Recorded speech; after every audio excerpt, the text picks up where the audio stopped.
মির্জা ফখরুল ইসলাম আলমগীর মাননীয় প্রধান বিএনপি ঘোষিত ৩১ দফা বিষয়ে সেমিনার গুলশানে। প্রায় ১.৫ বছর আগে রাষ্ট্র সংস্কারের যে প্রস্তাব দিয়েছিল বিএনপি তা আবারও তুলে ধরতে এ আয়োজন। এতে ভার্চুয়ালি অংশ নেন দলের ভারপ্রাপ্ত চেয়ারম্যান তারেক রহমান।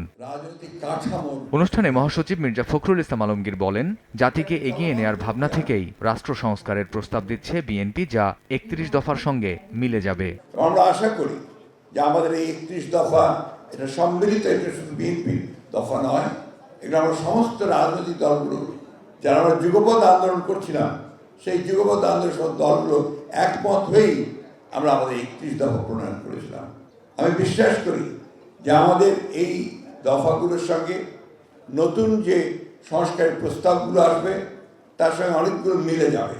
এর আগে বৃহস্পতিবার সকালে রাজধানীর পঙ্গু হাসপাতালে আহতদের আর্থিক সহায়তা পৌঁছে দিতে যায় বিএনপির একটি প্রতিনিধি দল। এ সময় স্থায়ী কমিটির সদস্য সালাউদ্দিন আহমেদ বলেন, দেশ পরিচালনার দায়িত্ব পেলে আহত সকলের পুনর্বাসন করবে বিএনপি। অতি শীঘ্র সরকারের কাছে আহ্বান জানায় তাদেরকে যেন বিদেশে প্রেরণ করা হয়।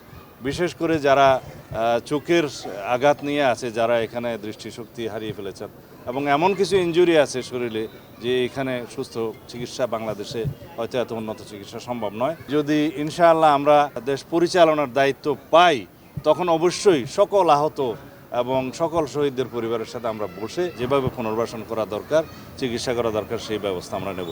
এদিকে জাতীয় প্রেস ক্লাবে আলোচনা সভায় বিএনপি চেয়ারপারসনের উপদেষ্টা আব্দুস সালাম অভিযোগ করেন, সরকার আহত শিক্ষার্থী ও সাধারণের চিকিৎসা দিতে ব্যর্থ হয়েছে। আজকে যারা পঙ্গু হয়েছে, আহত হয়েছে, তাদের চিকিৎসা দিতে ধৈর্য ধরতে হবে কেন? এটা তো একদম ফার্স্ট প্রায়োরিটি হবে আপনার, সেটাও তো আপনি কার্যকর করতে পারছেন না। কোন সিদ্ধান্তটা আগে দরকার, কোন সিদ্ধান্তটা পরে দরকার, অবশ্যই যাতে রাজনৈতিক দলগুলোর সাথে আলোচনা করেই নেওয়া হয়। তাদের এককভাবে ইচ্ছা হলে একটা করে ফেললাম, এটার জন্য এই দেশের মানুষ রক্ত দেয় নাই।